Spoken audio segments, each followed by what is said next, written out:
Welcome, everyone. Today, we journey back to the heart of Anatolia, where the ashes of a once mighty empire met the rising tide of the Seljuk Turks.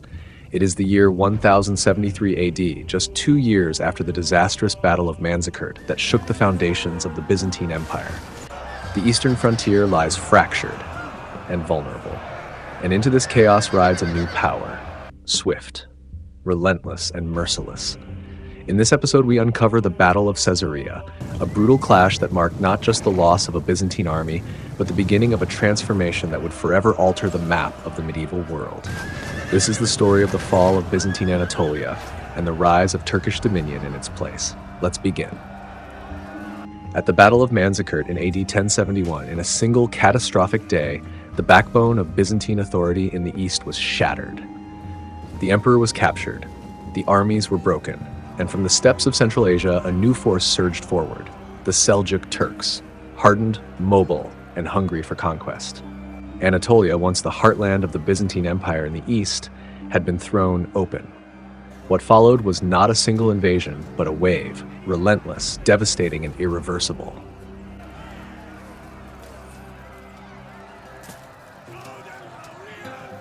In the aftermath of Manzikert, the empire was not only broken on the battlefield, it was torn apart from within. Romanos IV Diogenes, the emperor who had dared to face the Seljuk tide, returned from captivity only to find his throne stolen. The noble families of Constantinople, led by the powerful Ducas faction, declared him unfit to rule. Betrayed, blinded, and cast into exile, Romanos met his end not at the hands of the Turks, but at the hands of his own people.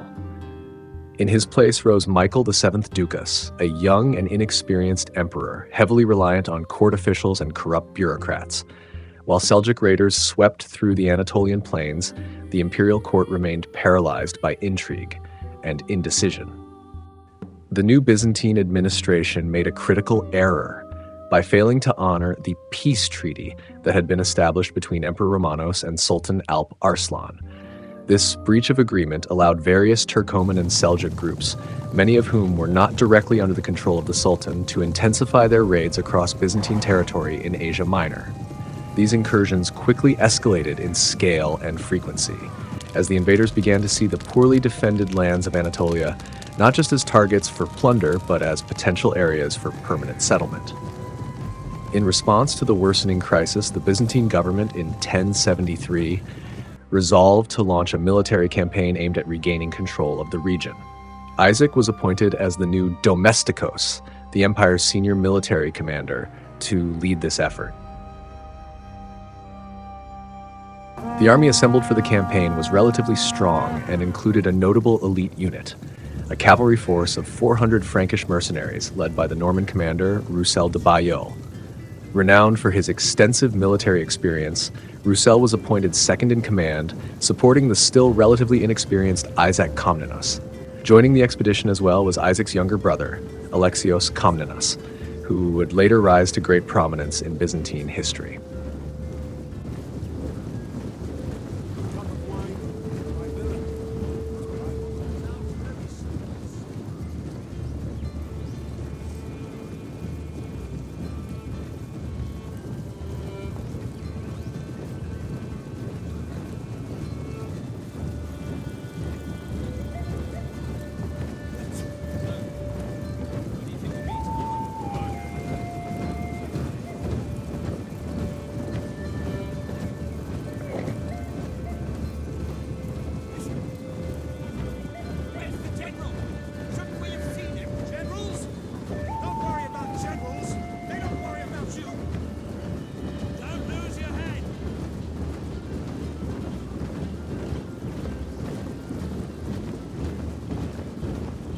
When the imperial army reached the region around Caesarea, they were confronted with the devastating aftermath of repeated Turkic raids.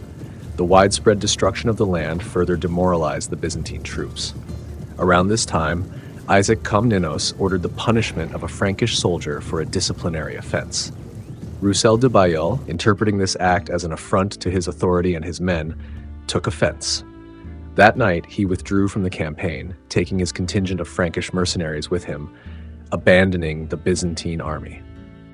When Isaac Komnenos learned of the desertion of the 400 Frankish cavalry under Roussel, he briefly considered sending a detachment led by his brother Alexios to pursue them. However, before he could act, new reports arrived. A Turkish force was approaching. As the sun dipped behind the Anatolian hills, Isaac made a fateful decision. With morale already shaken and the enemy drawing near, he resolved to reclaim the initiative. Believing that the cover of darkness might offset his army's weakened state, he ordered a night assault. He left Alexios behind with a small guard to defend the Byzantine camp, while he led the main force to engage the Turks. The Byzantines moved silently through the shadows, torches extinguished, guided only by the pale light of the moon and the faint glint of armor. Isaac believed he could strike the Seljuks before they had fully organized, disrupting their lines and scattering them in confusion. But the terrain was unfamiliar, the night unforgiving, and the enemy far more prepared than he had imagined.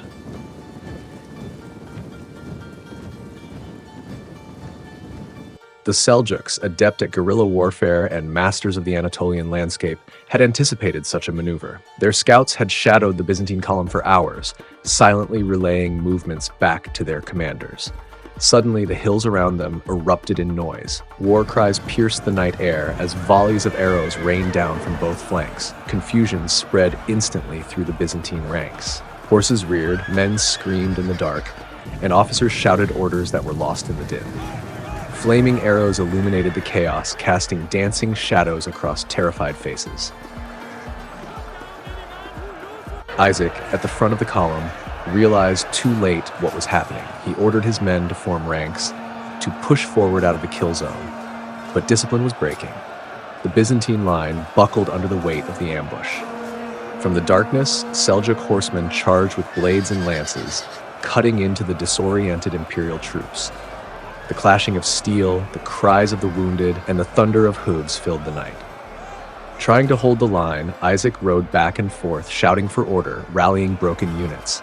At one point, he even stood amidst the fray, physically stopping soldiers from fleeing. But his bravery only delayed the inevitable. A sudden blow, whether from an arrow or a thrown weapon, spooked Isaac's horse. It reared and toppled, throwing him to the ground. Dazed and bruised, Isaac rose to his feet, sword in hand, trying to stand firm as his men were either cut down or captured. Seljuk riders quickly closed in. Exhausted and surrounded, Isaac fought briefly, but was overwhelmed and taken prisoner. Soon, the battlefield lay silent. The ravine was strewn with the bodies of Byzantine soldiers, their armor glinting dimly in the moonlight. The imperial banners had fallen. Those who had not perished in the ambush were marched off in chains, including Isaac himself, once commander of the Byzantine forces, now a captive of the very enemy he had hoped to surprise. The silence of the Anatolian night hung heavily over the Byzantine camp after Isaac Komnenos had marched off with the main force. The flicker of campfires cast uneasy shadows across the faces of the soldiers who remained. Word of the Frankish desertion had already spread like wildfire, and now whispers of an impending Turkish assault unsettled the men further. Then, not long after midnight, the storm broke. Without warning, Seljuk horsemen descended from the surrounding hills, their hooves pounding the earth like thunder. Arrows sliced through the air in deadly arcs, striking down sentries before they could even raise the alarm.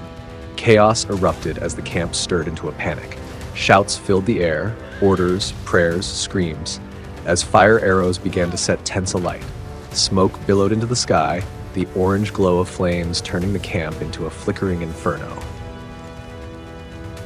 Alexios rushed to the front lines, sword drawn, cloak whipping in the wind. Though young, he carried the bearing of a Komnenos. He rode up and down the camp's perimeter, shouting commands, trying to rally the frightened troops.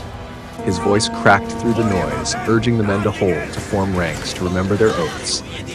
But fear had already taken root. The sight of comrades burning alive or cut down by swift Turkish riders shattered any remaining discipline. Men began to flee, first in small groups, then in a tide of desperation. Some threw down their weapons and ran into the darkness. Others were cut down as they tried to escape. The defense collapsed in minutes. Realizing that the situation was lost, Alexios fought to maintain a rear guard, slashing through advancing horsemen as he called to the few still fighting around him. But the numbers were overwhelming, and the enemy was everywhere.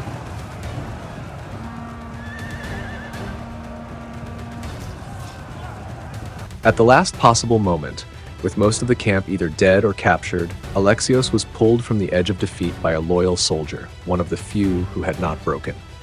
Together, the two of them broke free of the encirclement, riding hard into the rocky terrain under the cover of darkness.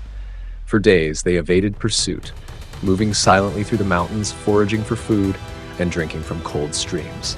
The journey to safety was brutal. Exhausted, hungry, and half frozen from the cold nights in the highlands, Alexios pressed on, refusing to let the shame of defeat consume him. Every step was a reminder of how close he had come to death, or worse, captivity. Eventually, battered and worn, Alexios and his companion reached the city of Ankara. His armor was dented, his clothes torn, but he was alive. And in time, this bitter experience, his first true test of command forged in failure and fire, would harden him into the leader who would one day take the imperial throne and lead the empire back from the brink. Isaac Komnenos was eventually released from Seljuk captivity after a ransom was paid by his wealthy supporters.